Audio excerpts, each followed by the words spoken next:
My name is Ari. The man I trusted with everything stole it all. Pavel didn't just take my blueprints or leave me for his pregnant mistress. He forged my name, drained our accounts, and framed me for the crime while building his dream life using my designs. I lost everything. My reputation shattered, my savings gone, facing jail time for his greed.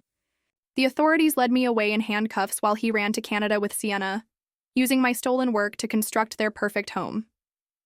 But what he doesn't know is, I built something into every blueprint I ever made. He thinks he escaped, thinks I'm broken and done for. I disappeared, went silent, let the world forget about me. Now I'm watching him celebrate in his stolen paradise, and he doesn't see the cracks forming. This time, I'm not the victim. This time, I'm building his prison.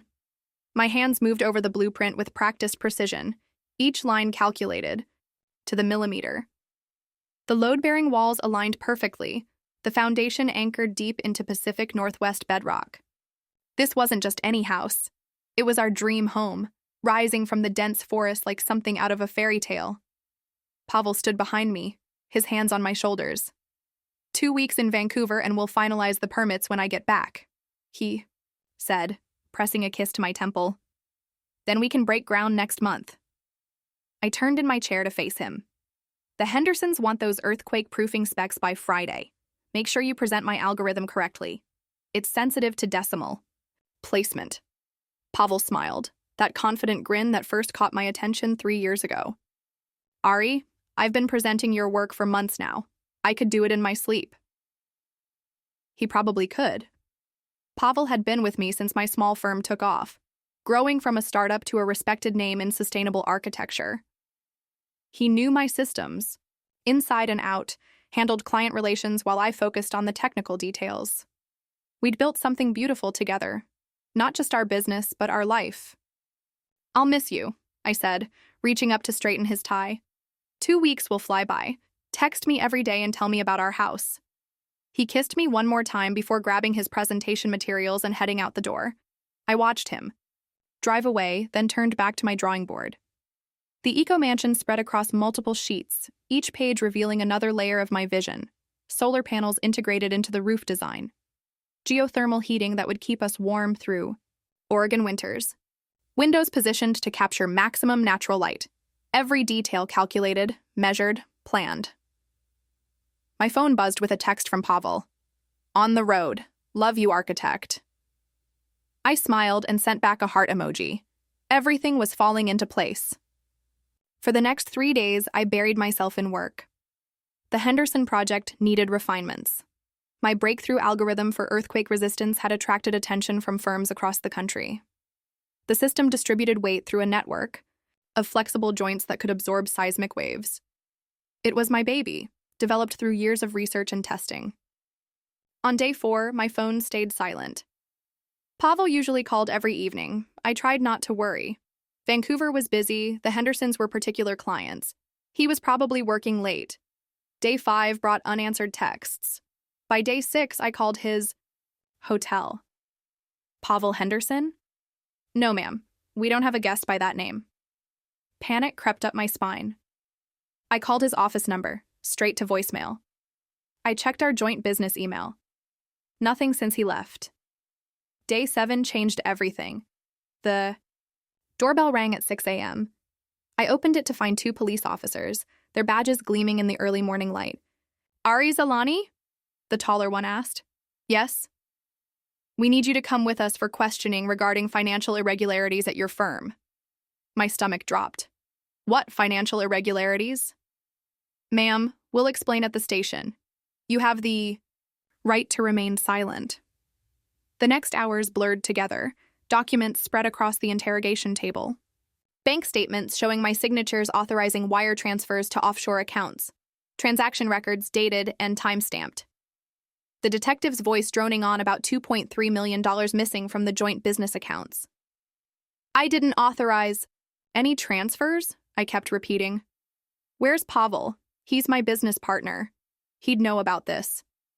Pavel Henderson is currently under investigation as well, the detective said, though we haven't been able to locate him.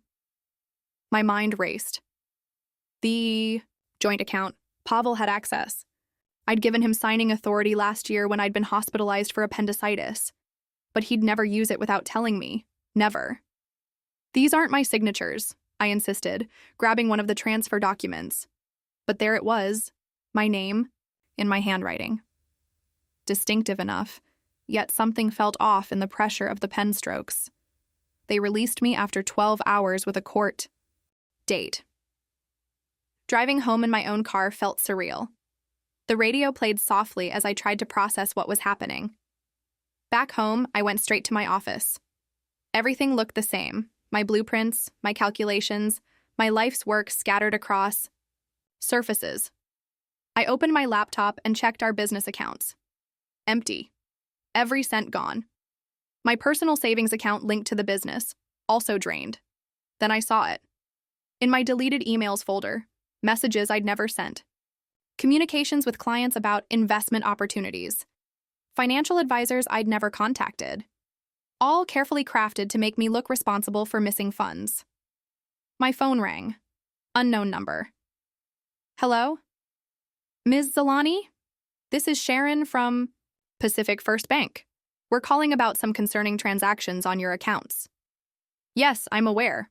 I'm currently working with law enforcement. Actually, I'm calling about a different matter. Did you recently apply for a personal loan using your patents as collateral? No. What personal loan? For $500,000. The application came through yesterday with your signature and patent numbers. I hung up and immediately called the patent office. After 20 minutes on hold, a clerk confirmed my worst fear. Someone had initiated transfer papers for my earthquake-resistant algorithm.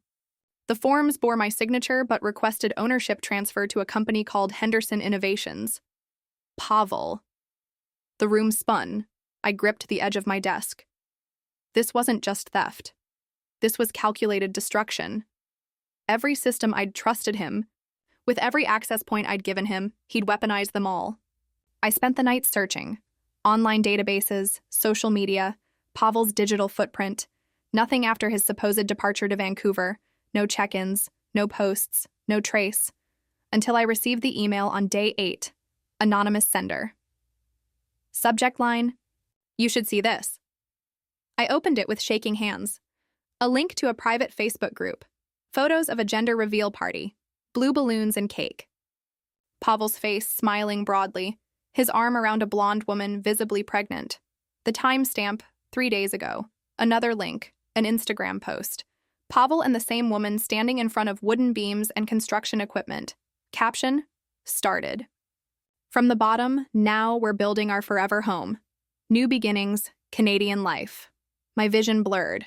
Everything clicked into place. The Vancouver trip, the missing money, the forged signatures. Pavel hadn't just betrayed me. He'd planned this for months, maybe years. There was one more link, an architectural rendering. I recognized every line, every angle. It was our dream. House. My design. But the file was labeled Henderson Walsh Residence with a Canadian address. He'd taken everything. My money, my patents, my designs, my future. And left me to face the consequences of his crimes alone. My phone buzzed with another call. Unknown number again. Ms. Zalani, this is Detective Martinez. We need you to come back to the station. We've found evidence of international wire transfers from your accounts to a Canadian bank. The prosecutor is preparing to file charges. I told you I didn't.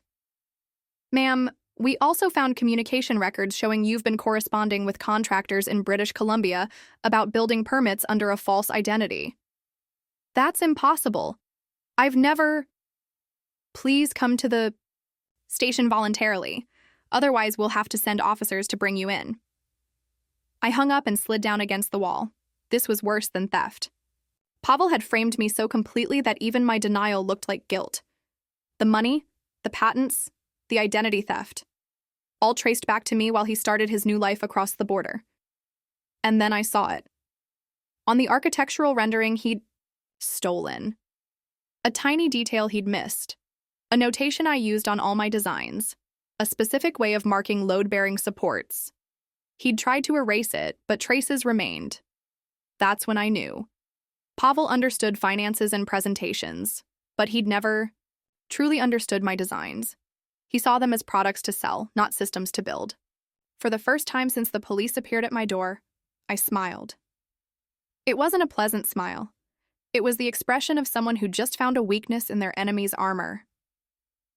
I stood up, moved to my desk, and opened a new document. Time to study exactly what Pavel had stolen, and more importantly, what he'd missed. The courthouse steps felt endless under my feet. 7 months of legal battles, depositions, forensic accounting. My attorney had found the truth hidden in Pavel's digital trail, the forged signatures, the doctored timestamps. The IP addresses that trace to Vancouver when I was supposedly sending fraudulent transfers. The charges against you have been dropped, Ms. Zelani, the prosecutor announced to the courtroom. We've uncovered substantial evidence of identity, theft and fraud committed against you. Relief should have flooded me. Instead, I felt hollow. My reputation was in shreds. Clients had abandoned ship. My savings were gone, spent on legal defense. The press portrayed me as a victim, but whispers followed me everywhere. Maybe she was involved. How could she not know? What kind of professional gets fooled? Like that? I signed the final papers, granting my attorney power to pursue civil action against Pavel for the stolen funds. Then I walked out of that courthouse and vanished. I deleted every social media account, changed my phone number, told no one my plans. The world assumed I'd broken. That shame had silenced me. Let them think that. I had work to do. In my empty apartment, I spread Pavel's stolen blueprints across my floor. The Henderson Walsh residence, my masterpiece, perverted by his theft. I studied every line, every calculation. Pavel had reproduced them perfectly, but reproduction wasn't understanding. My earthquake algorithm relied on precise measurements and material specifications. Without my correction factors, the beautiful design became a ticking time bomb. Pavel saw pretty lines and impressive numbers. He'd never grasped the delicate balance my systems required. I ordered takeout and barely slept for 3 days, analyzing the flaws. When I finally stood up, my back ached and my eyes burned, but I'd found them. 5 critical points where Pavel's misunderstanding would cause structural failure. Not immediately, not obviously, but steadily, inexorably, over time.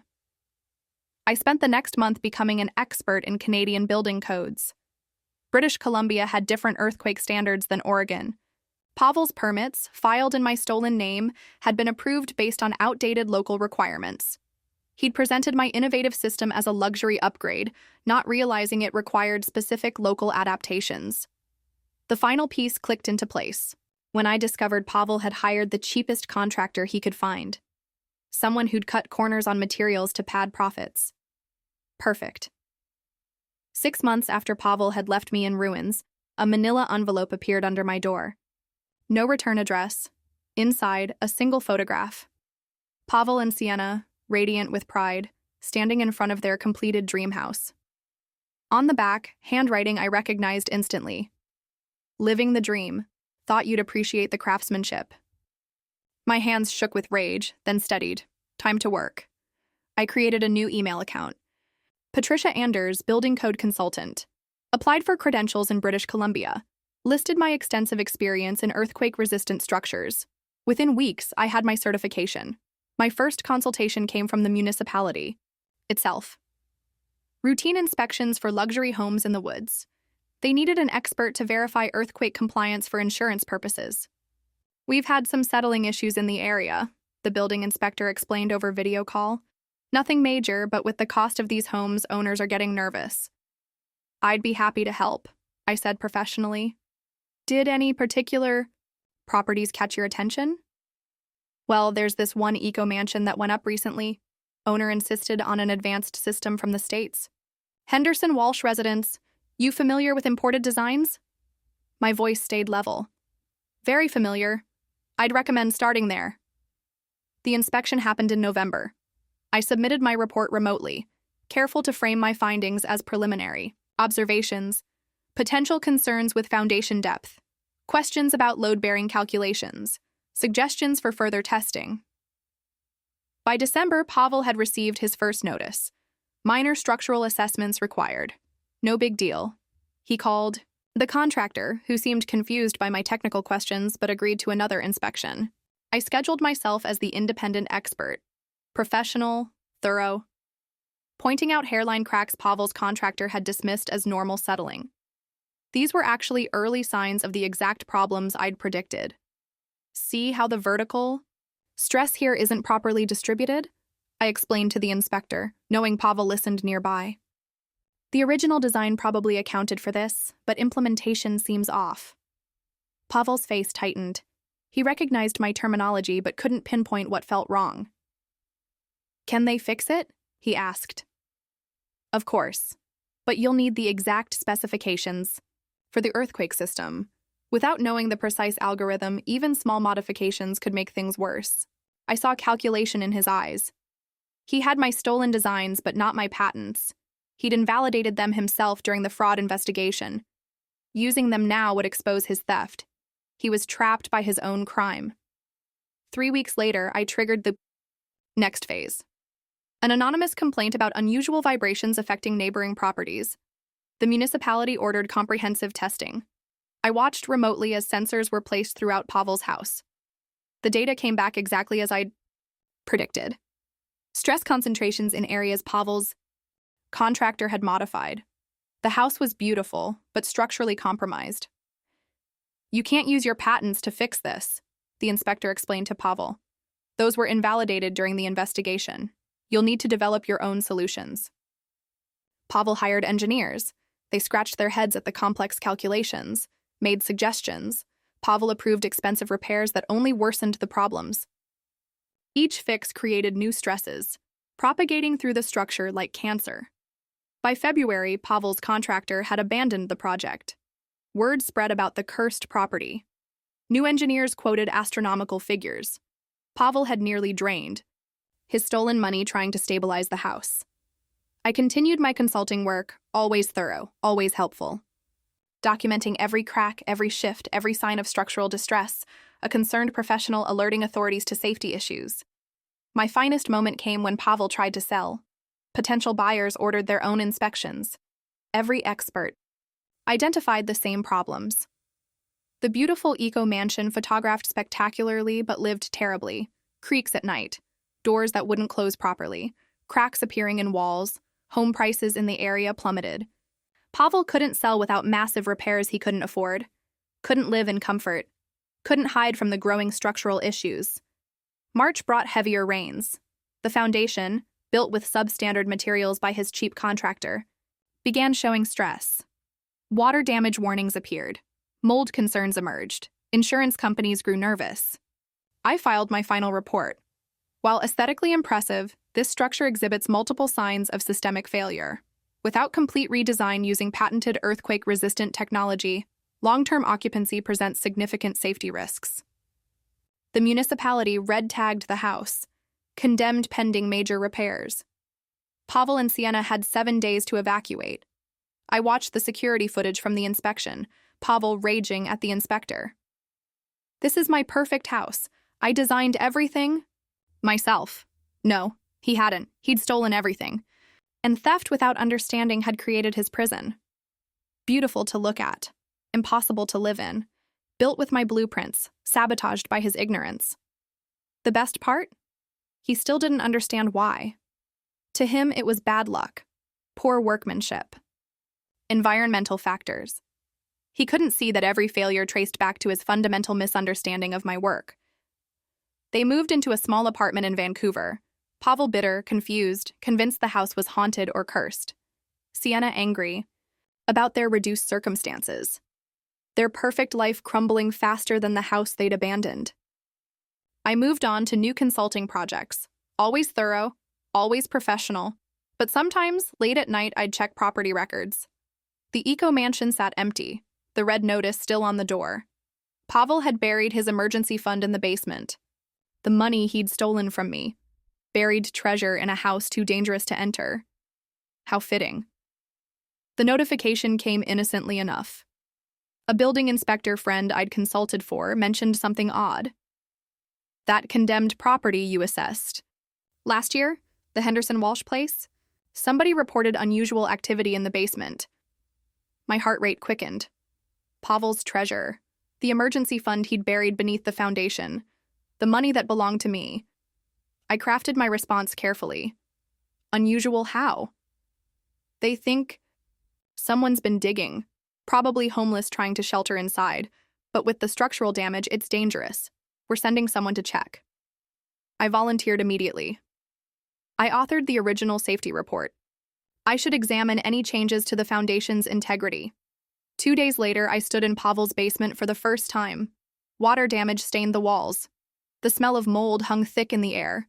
But there, behind a false panel he'd installed, fresh excavation marks disturbed the packed earth. The inspector's flashlight illuminated stacks of cash wrapped in plastic. $1.8 million, more than what he'd stolen from accounts. This was his backup plan, his escape money, buried like a pirate's treasure in the foundation of my stolen dreams.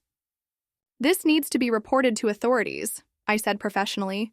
Given the fraud investigation history, this money is likely stolen property. The inspector nodded, taking photos. I'll notify the police. They'll seize it as evidence. Later that night, I made an anonymous call to a local news station. You might want to investigate the condemned mansion on Evergreen Ridge. Big story. About buried money and fraud. The news broke like wildfire. Footage of police removing cash from Pavel's basement. Headlines screamed about the disgraced ex-boyfriend who'd buried millions. Pavel's face appeared everywhere, no longer proud and confident but haggard and defeated. The money seizure broke him completely. The legal battles resumed. His funds frozen again. The stolen cash he'd counted on for repairs locked away in evidence lockers. Without it, he couldn't even attempt to fix the house before it deteriorated beyond salvation. Spring brought technical inspections. The house continued its gradual collapse. Roof leaks led to joists warping. The advanced earthquake system, misunderstood and misapplied, created cascading structural failures. Each professional assessment described a property beyond saving without a complete teardown and rebuild. Pavel tried to declare bankruptcy, but the courts wouldn't release the seized funds. They legally belonged to his theft victims. Me, the I. Money sat in limbo while lawyers argued jurisdiction between Oregon and Canadian courts. Headlines kept Pavel's story alive. The architect who'd stolen everything, built his dream house, and watched it become his nightmare. Online forums dissected the irony. A man who destroyed his partner's reputation while building on her genius, only to become imprisoned by his own hubris. Sienna left him in July. I'd predicted this too.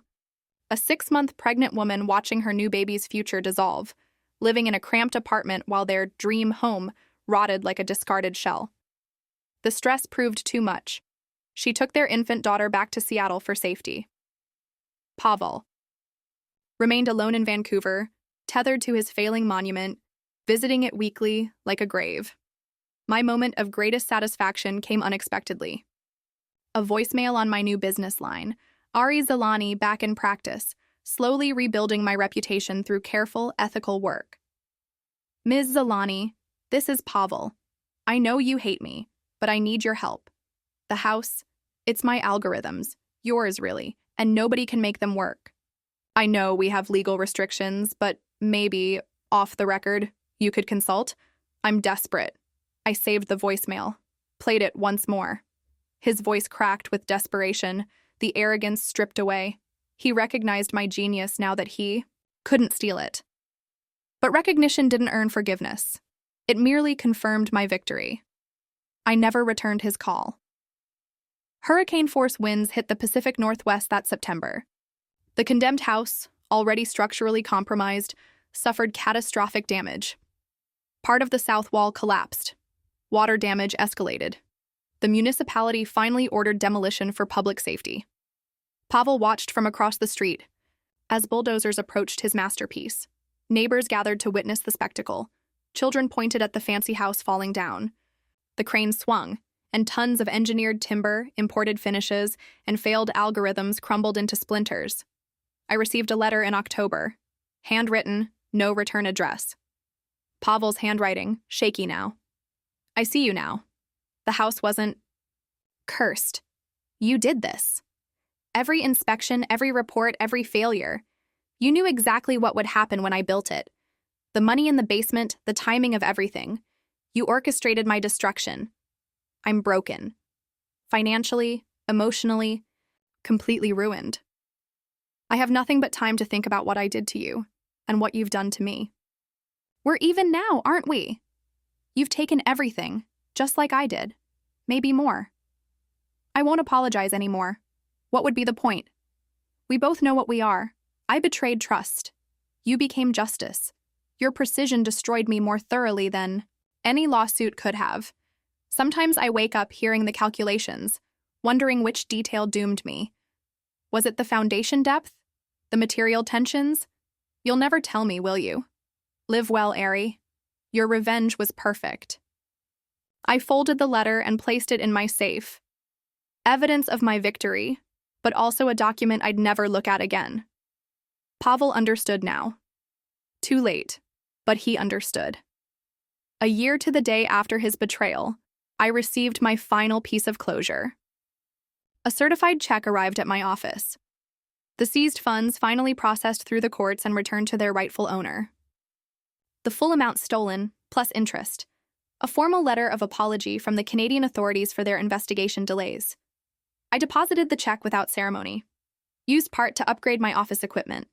Donated a significant portion to a fund supporting victims of financial fraud. Kept enough to ensure my security, but not my luxury. I'd learned the value of what money couldn't buy. Pavel faded from headlines, becoming another story of white-collar crime and poetic justice. I occasionally checked his status through legal channels. He'd relocated to Toronto, working as a project assistant, not a manager. Living simply. Some clients recognized his name, viewed him with suspicion. His past haunted him, but he persisted. Good. Let him live with the knowledge. Let him wake each morning remembering how precision, when misunderstood, becomes destruction. How trust, when weaponized, becomes a prison. How stealing someone's dreams doesn't make you their equal. I returned to designing buildings, structures that would stand through earthquakes and time. Each blueprint carried the lesson Pavel had taught me. Genius requires wisdom, creation demands respect, and some prisons are built with mathematics, not bars. My revenge was complete. Perfect in its execution, silent in its satisfaction. Pavel lived on, carrying the weight of understanding his own destruction. That was punishment enough. Justice served cold, calculated, and utterly thorough. A structural engineer builds to last. In Pavel's case, I'd built his collapse to last forever. His name permanently linked to the story of stolen blueprints and buried money. The Eco Mansion's ruins became a local legend. Children dared each other to explore the forbidden site where the thief's dream house fell apart. I moved on, but never forgot. Each new design carried traces of that hard-won wisdom. Trust still existed in my world, but tempered with protection. Partnerships still flourished, but with safeguards built into every agreement. Pavel had cost me innocence, but gifted me strength. The cycle was complete. He fell. I rose. The blueprints of our shared past became foundations for different futures. His crumbled into dust. Mine transformed into something stronger than before. Some might call it revenge. I call it architecture. Building justice, line by line, calculation by calculation, until the weight of actions finally brings the whole structure down. The blueprint for betrayal had taught me everything I needed to know. How to measure trust, how to reinforce foundations, how to build prisons that only the guilty could see. Pavel's punishment was living with that knowledge. Mine was mastering it. We both got exactly what we'd built for ourselves. The difference was I knew how to read the plans. 5 years after Pavel's house crumbled, I stood in my new office, a legitimate structural engineering firm with 15 employees. The walls displayed my patents, reinstated and protected by better safeguards. On my desk sat a photograph, not of Pavel's ruins, but of my first post-scandal project, a clean energy research center in Seattle, earthquake-resistant and sustainable, bearing my name in the cornerstone. The past had become a distant mathematics problem, solved and filed away. I'd testified at fraud prevention conferences, sharing my experience to help others recognize financial manipulation. My reputation, once shattered, had been rebuilt stronger. Precision remained my trademark, but wariness had become my foundation. A knock on my door interrupted my thoughts. "Ms. Zalani, the Jennings project team is ready for review." Coming.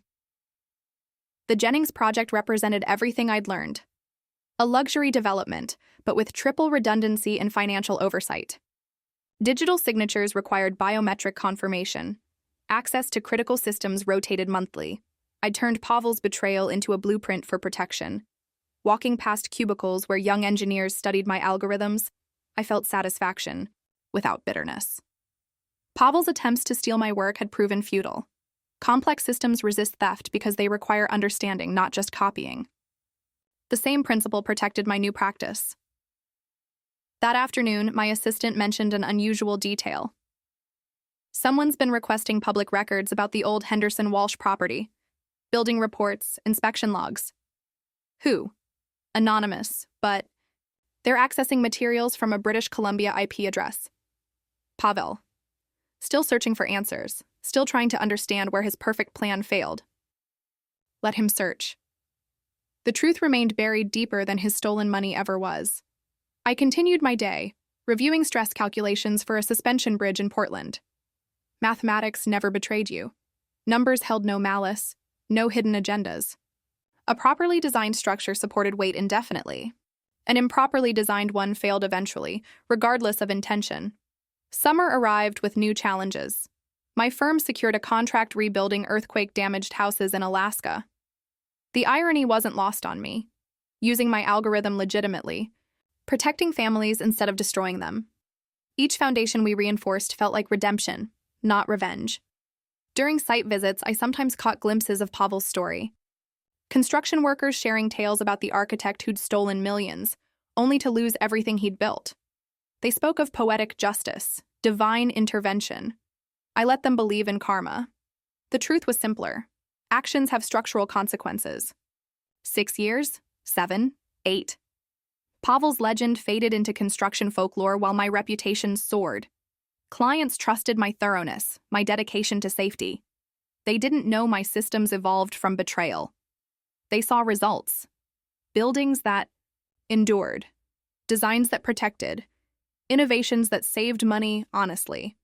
The final chapter began with an email from an environmental psychology researcher studying the emotional impact of beautiful spaces that harm us. Dear Ms. Zalani, I'm researching the psychological effects of structurally compromised luxury homes. Your case study of the Henderson Walsh property provides unique insight. Would you consider collaborating on a paper about how trust in design affects inhabitant well-being? I declined politely. Some lessons need no publication. The paper that mattered was the one I'd written through my actions, how betrayal transforms into strength when channeled through discipline. That evening, I reviewed my latest design, a community center in Malabon. Earthquake-resistant, sustainable, affordable. Each calculation carried the ghost of Pavel's hubris, transformed into protection for people who needed it most. I'd weaponized his theft into innovation, his betrayal into safeguards that protected thousands. Standing at my drafting table, I traced lines across fresh blueprint paper. Structural elements aligned perfectly, load factors distributed evenly. The mathematics remained pure, untainted by human deception. Pavel had tried to steal that purity and corrupted it through ignorance. I'd preserved it by understanding that wisdom comes from wounds properly healed. Sometimes former clients forwarded news about Pavel. He'd married again, to someone in insurance. They lived modestly, his past requiring constant explanation to new employers. He worked steadily, competently, within rigid oversight. The system contained him now, as my design had contained him then. I felt no triumph, no vindication. The equation had balanced itself.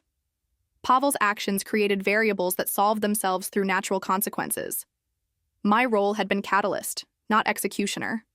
I'd simply applied the same precision to justice that I applied to architecture. The structural engineer's creed remained unchanged. Build to last, calculate for reality, respect the forces you cannot control. Pavel had violated every principle and paid with his dreams. I'd honored every principle and rebuilt mine stronger. Walking home that night, passing buildings I'd consulted on, I appreciated the invisible engineering that kept millions safe. My revenge had ended years ago, but its lessons rippled outward through every project I touched.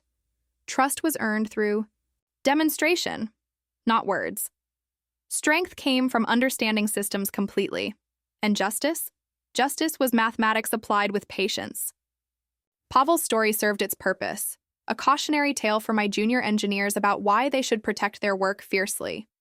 But more importantly, it demonstrated how precision weaponized against malice creates outcomes that appear almost miraculous to the uninformed. The abandoned lot where Pavel's mansion once stood had become a nature preserve. Trees grew through the foundation remnants, roots cracking concrete with slow inevitability.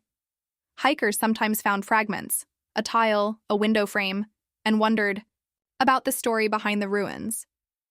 I'd heard Pavel took his children there once, explained it as a lesson about hubris, about the importance of honest work. He still didn't know I'd engineered every failure. Perhaps he suspected, perhaps not. The uncertainty was punishment enough. My phone displayed tomorrow's schedule: blueprint review at dawn, site inspection by noon, patent lecture in the evening. Each engagement represented trust earned through ethical work. Pavel's theft had cost him everything because theft by nature cannot sustain itself. Truth emerges eventually, like water finding the lowest point through any structure. The blueprint for betrayal had taught me to design stronger foundations for trust itself. My firm's motto became precision through protection. Every employee knew the importance of safeguarding innovation, not just creating it. We built systems that resisted theft while remaining accessible to legitimate collaboration. Pavel's legacy lived not in ruins, but in the safeguards I'd developed to prevent similar betrayals. His actions had inadvertently strengthened the very industry he'd sought to exploit. Ironic justice continued working its equations long after our personal accounts had settled. I opened my final project for the day, a school gymnasium in Oregon. Earthquake-proof, naturally lit, energy efficient. Children would laugh, learn, and grow safely within walls that bore the lessons of my hard-won education. Every specification honored the code. Trust must be earned, designs must protect, and justice works best when built into the system itself. Pavel's last known photograph showed him teaching construction basics at a community college. A humbler man, scarred by consequences. He understood building now through necessity rather than ambition. The irony remained perfect, forced to truly learn what he'd once pretended to know. I signed off on the final calculations, sealed the plans, and prepared for tomorrow. Pavel's story had ended years ago, settled by mathematics and time. Mine continued, each day adding new structures to a legacy built on precision, protection, and the quiet satisfaction of knowing that justice, properly engineered, sustains itself infinitely. The past was foundation. The present was framework. The future was elevation, rising. From solid ground, calculated perfectly, built to endure whatever forces tried to bring it down. And this time, I held all the blueprints. My phone rang during a site inspection in Manila, surprising me with a number I hadn't seen in over a decade. Sienna Henderson, Pavel's ex-wife, the woman who had carried his child while he destroyed my life. Ms. Zalani? It's Sienna Henderson. I apologize for contacting you. I paused, wrench in hand, measuring the weight of her words. What can I do for you? It's about Pavel. He's in the hospital, terminal cancer. He asked me to reach out. He's been trying to find you for years. The construction noise faded as I processed her request. Why? He says he has something to tell you, something important. He won't tell anyone else. That evening, I researched Pavel's condition privately. Pancreatic cancer, stage 4. 3 months, maybe less. The disease had stolen his swagger, leaving him dependent on others for basic care.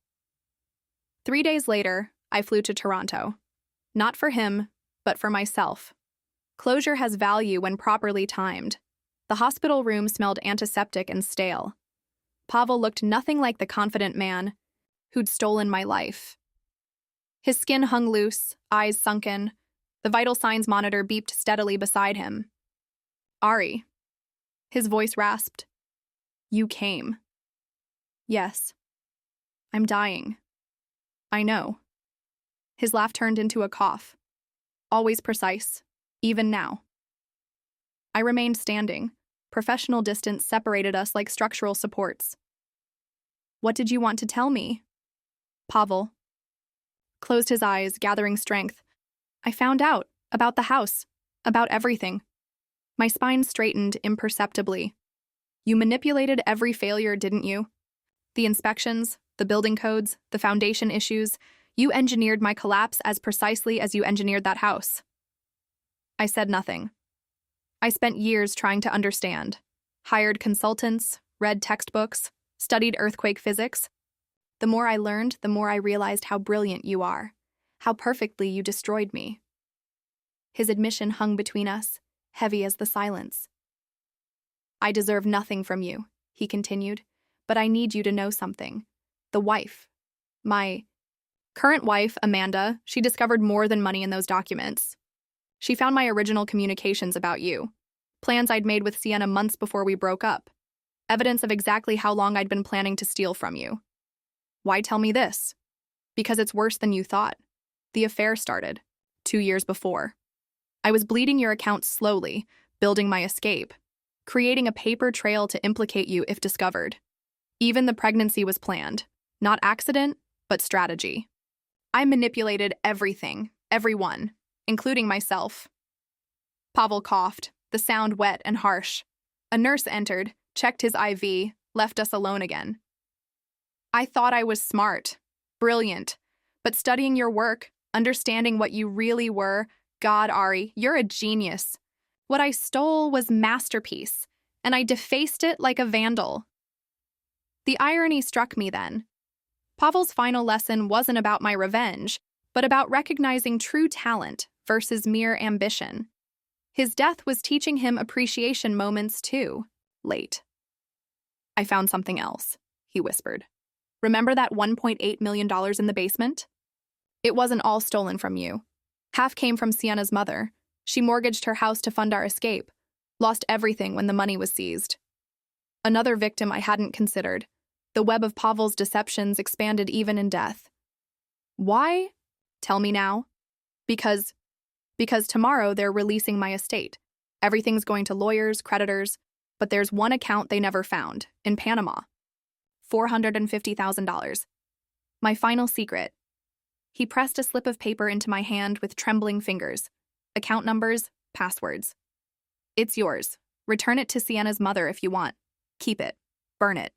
I don't care anymore. I couldn't die knowing I hadn't tried to make something right. I examined the paper, then folded it carefully. Anything else? Just this. Your revenge? It was perfect. Not because it destroyed me, but because it taught me. I died understanding what I'd destroyed in you, what I'd been too blind to appreciate, when I had it. I nodded once and turned to leave. Ari? I paused at the door. Will you visit the old property sometime, where the house was, just to see what grows there now? I didn't answer. The door closed behind me with a soft click. At the airport, I researched the Panama account. Legitimate, substantial, exactly as described. The money represented Pavel's last power play, giving me choice rather than taking it. Back home, I made 2 transfers. $250,000 to an anonymous trust for Sienna's mother, the remaining $200,000 to a foundation supporting victims of financial fraud. The account balance zeroed out within minutes. Pavel's death notice appeared in industry publications a month later. Colleagues sent condolences, unaware of our history. I filed the obituary with other professional records and continued my work. 6 months passed. On a rare Seattle winter day, I drove to the coordinates where Pavel's house once stood. Now a protected wetland, reclaimed by nature. Rain-slick trails wound through native plants. Where foundations once failed, wildflowers bloomed. A memorial. Plaque honored the ecosystem, funded by corporate donations. No mention of Pavel's story. The earth had swallowed his monument completely, leaving only growth. Walking the perimeter, I found fragments still. A corner of imported tile, part of a window frame. Nature's persistence paralleled mathematics, both working to restore balance regardless of human intervention. At the wetland center where Pavel's bedroom once overlooked stolen views, a massive Douglas fir had taken root. Its branches reached higher than his mansion ever had. Birds nested in what would have been his office. Squirrels chattered from points where his stolen blueprints once determined elevation. The satisfaction I felt differed from revenge's cold calculation. This was peace, not because Pavel died, but because his story had completed its natural cycle. Betrayal had transformed into justice, which evolved into protection, which finally became growth. I understood then why Pavel wanted me to visit.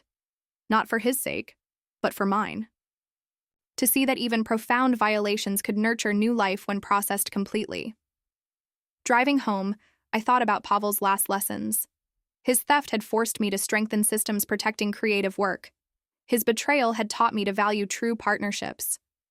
His attempt to destroy my reputation had required me to rebuild with triple the integrity. The structural engineer in me appreciated the symmetry. Pavel's actions had created pressure points that made my entire professional framework stronger. Like earthquake-resistant design, adversity had become reinforcement. My firm continued expanding. We developed new standards for intellectual property protection in collaborative projects. Every junior engineer learned Pavel's cautionary tale, not as revenge fantasy, but as education about maintaining professional integrity. The wetland I'd visited became my meditation space. Each season brought different perspectives: spring growth, summer fullness, autumn change, winter dormancy. Nature's architecture never failed, never betrayed. It adapted, survived, thrived. Pavel's story ended naturally, without final confrontation or climactic revelation. Cancer had done what revenge never could: forced introspection, demanded humility, extracted true understanding. His death wasn't my victory, it was simply completion. Years later, teaching at a conference in Singapore, I shared this insight. The best revenge isn't destruction. It's building something better than what was taken. When someone steals your work, prove they couldn't use it properly. When they damage your reputation, let your integrity rebuild it stronger. When they try to bury you, become the foundation others build upon. Students asked for details, expecting dramatic tales. Instead, I showed calculations, discussed safeguards, explained systemic protections. The math remained pure. The principles transcended personal vendettas. Pavel's legacy persisted not in ruins or regret, but in robust systems preventing similar betrayals. His theft had motivated improvements protecting countless creators. His story had value as caution, not catharsis. I returned to my drafting table each day, designing structures that would outlast their creators' intentions. Pavel had tried to steal my future but succeeded only in shaping it differently. The blueprint for betrayal had become a template for resilience. The wetland continued growing over his failure. Trees rose where walls had fallen. Life persisted where dreams had died. This was the true mathematics of existence. Balance maintained through constant adaptation, strength built from understanding weakness, precision found through accepting chaos. Pavel had taught me that genius without wisdom creates its own destruction. Death had taught him the inverse. The lesson cost him everything, but perhaps dying with understanding was its own form of redemption. I traced new blueprints, calculating loads, reinforcing weak points, building beauty through science. Each line drawn represented choice: to protect rather than destroy, to strengthen rather than sabotage, to create rather than steal. The empty notebook Pavel had left in the hospital had contained one final entry. True construction requires patience. Destruction requires only hubris. I finally understand the difference. I kept that notebook, not as trophy, but as reminder. Every betrayal offers the same choice: become the betrayer's echo or evolve into something better. I'd chosen evolution. The structures I built proved it daily. Pavel's story remained a foundation lesson, both cautionary and inspirational. How theft, without understanding, destroys the thief. How revenge properly constructed becomes protection. How justice, when engineered with precision, builds better futures for everyone involved. The wetland where his house failed flourished. My firm where his theft occurred thrived. Both followed natural law. What serves life endures. What serves only self eventually falls. The mathematics remained constant, the applications infinite. I continued designing safeguards into every system, protection into every partnership, strength into every structure. Not from fear, but from wisdom. Pavel's betrayal had taught me to build with eyes wide open, trusting carefully, verifying constantly. The universe maintained its own accounting. Pavel's ledger had balanced at death. Mine expanded daily, each honest transaction adding to foundations supporting countless others. This was true architecture, creating spaces where trust could flourish, protected by reality-tested safeguards. I drew another line on fresh paper, began another calculation. The work continued. The lessons persisted. The buildings rose higher than revenge ever could have reached. Years transformed my firm into something Pavel never anticipated, not just successful, but revolutionary. My earthquake algorithm became the industry standard, implemented in buildings across 3 continents. Every structure that incorporated my design bore a small plaque. Zahlani Earthquake Protection System. The irony amused me. Pavel's theft had created demand for authentication, verification, proof of origin. Intellectual property laws tightened worldwide because of fraud cases similar to mine. His crime had inadvertently strengthened protections for thousands of creators. A letter arrived on thick stationery, sealed with corporate embossing. Pavel's daughter Emma had graduated from MIT with an engineering degree. She requested an apprenticeship. "I understand if you refuse," her letter read. "My father's crimes against you are unforgivable. But I've studied your work since childhood, trying to understand the genius he stole. I dream of creating structures that heal rather than harm. Your mentorship would mean everything." I met her in my office. She had Pavel's bone structure, but none of his swagger. Her portfolio showed talent, original designs incorporating sustainable materials with earthquake resistance. Nothing stolen, all credited properly. "Why engineering?" I asked directly. "Because I grew up watching a brilliant woman rebuild from destruction. My father's actions taught me what not to be. Your response taught me what to aspire to." I accepted her as an intern. Emma proved every assumption wrong. Brilliant, ethical, humble. She never mentioned Pavel unless asked, carried no entitlement, earned every advancement. Her presence in my office made some employees uncomfortable initially, but competence disarms prejudice quickly. 6 months into her apprenticeship, Emma discovered an error in one of my early designs, a subtle miscalculation that could affect buildings in extreme temperature variation zones. She approached me professionally, prepared detailed analysis, suggested corrections. "Most people wouldn't have noticed this," I said after reviewing her work. "My father taught me to notice everything, not to steal, but to appreciate the complexity of others' work." Her correction affected 17 buildings under construction. We worked 16-hour days implementing modifications, preventing potential failures. Emma's diligence saved millions in damage, numerous lives potentially. The industry took notice. Articles praised our partnership, Zahlani firm, where innovation meets integrity. They didn't know Emma's connection to Pavel. Her work stood on its own merit. 2 years later, Emma presented her thesis project at our annual conference. Adaptive Foundations, Earthquake Protection for Developing Nations. Using my algorithm as foundation, she'd developed a cost-effective variant suitable for economies with limited resources. The presentation received standing ovation.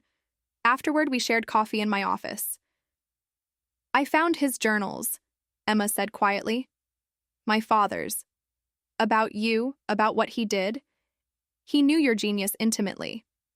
Studied you for years before betraying you. The depth of his admiration makes his theft even worse." I considered her words. Understanding brilliance didn't make him brilliant. No, it made him dangerous. Emma had grown up in Pavel's aftermath. The scandal, the imprisonment, the poverty. Sienna had struggled raising 2 children alone after seizing Pavel's assets. Emma remembered government cheese, food stamps, classmates' whispers about her criminal father. They seized our house when I was 12, she continued. During the search, they found folders about you, printed articles, sketches of your designs, notes analyzing your presentations. My mother burned everything, but I'd already read enough. I knew what he'd stolen from you wasn't just money. Her voice carried weight I recognized, knowledge gained through suffering's education. Why become an engineer? I asked again, seeking deeper truth. Because I wanted to understand what he saw in you. What made your work worth destroying someone for?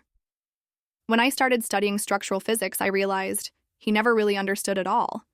He saw impressive numbers, beautiful designs, but missed the underlying genius that makes them work. Emma stood, moved to my drafting table. May I? I nodded. She sketched rapidly, creating a bridge design that incorporated elements from both our philosophies. Her natural talent needed no theft. It created freely, building upon others' work with proper attribution. Your revenge wasn't just perfect because it destroyed him, she mused, still drawing. It was perfect because it preserved your legacy. Everything he tried to steal remained yours. His attempt to diminish you actually amplified you. I watched her work, recognizing Pavel's precision in her movements, but applied ethically. Nature's recurrence, transforming theft into creativity across generations. What do you want from this apprenticeship, Emma? She set down her pencil. To prove not all seeds carry their parent soil's poison. To build trust the way you build foundations, methodically, honestly stronger than what came before. I extended my hand. Then let's design something together. Our collaboration yielded innovation neither of us could have achieved alone. Emma's fresh perspective combined with my experience created designs that pushed boundaries while honoring principles. We developed adaptive architecture responding to environmental changes in real time. Buildings that learned, grew, improved. Pavel's story faded further into industry folklore. Emma's reputation grew independently, her connection to him known only to our inner circle. She earned respect through competence, trust through consistency, success through innovation. 5 years into our partnership, Emma discovered something unexpected. While researching historical earthquake data for a Tokyo project, she unearthed documents showing the original earthquake algorithm wasn't solely my invention. I'd built upon work by a forgotten Japanese engineer from the 1970s, Takeshi Yamamoto. Limited technology had prevented him from fully developing his theories. Emma spent 2 weeks verifying her discovery. We should acknowledge Yamamoto, she said, presenting her research. I agreed immediately. We published a paper crediting Yamamoto posthumously, explaining how modern computer modeling had finally validated his prescient theories. The Japanese engineering community responded with gratitude and surprise. Your father would have buried this discovery, I told Emma, kept the credit entirely. Because he thought credit was finite. You understand it's infinite when shared properly. Her insight revealed maturity beyond her years. Pavel had seen creativity as conquest. Emma understood it as conversation across time, each generation building upon previous wisdom, enhancing rather than eclipsing. Our firm instituted new policies requiring thorough historical research on all innovations. We established the Yamamoto Fellowship for Young Engineers, ensuring forgotten pioneers received recognition. Pavel's theft had sensitized us to intellectual property's complex genealogy. Emma married a sustainable energy expert she met at a conference where I was keynote speaker. Their wedding invitation read, "Building our foundation on trust, innovation, and partnership, values learned through both triumph and failure." I understood her subtle homage. She'd witnessed failure's lessons firsthand, used them to construct something beautiful. Her children would grow up in a world where creativity was protected, where theft carried real consequences, where genius was celebrated rather than exploited. The wetland where Pavel's house failed grew into a research center. The municipality converted it into an environmental education facility, teaching students about ecological reclamation. They requested my consultation for the building design. Full circle completion requiring no revenge, only contribution. Standing where Pavel's foundation once shifted dangerously, I designed a structure that would educate generations about nature's resilience. The building utilized principles he'd stolen but employed them correctly, ethically, with full attribution to their source. Emma assisted, bringing her husband's renewable energy expertise. Together we created classrooms heated by reclaimed methane from decomposing foundation materials. Pavel's buried wealth had been seized, but his buried waste products now powered education. He never imagined his failure would teach children about recovery. Emma observed during construction. Failure teaches more than success when properly examined. The facility opened to international acclaim. Environmental engineering students visited annually to study the site's transformation. Pavel's name appeared only in contextual history, a footnote about financial fraud motivating stricter intellectual property laws. His legacy lived in improved systems, not personal infamy. The damage he'd caused had catalyzed positive change exceeding his original ambition. Emma's presence ensured his story offered redemption through reformation, not just cautionary weight through catastrophe. I continued mentoring young engineers, sharing lessons without revealing their violent origin. Knowledge transferred cleanly, when stripped of vengeance. Emma's success proved that brilliance could emerge from any circumstance when guided by integrity. Our designs protected thousands from earthquakes, powered communities with clean energy, created spaces where innovation flourished openly. Pavel's attempt to steal my future had inadvertently funded scholarship programs, research initiatives, mentorship networks reaching across continents. The mathematics remained pure. Ideas belonged to no one ultimately. They evolved through shared understanding, growing stronger with each honest contribution. Pavel's theft had tried to sever this natural flow. His failure had reinforced it. Instead, I traced new blueprints daily, calculating forces, balancing tensions, creating harmony from conflict. Each design carried the subtle knowledge that even destruction serves construction when properly channeled. Pavel's betrayal had become building material, not foundation but reinforcement, strengthening structures beyond their original specifications.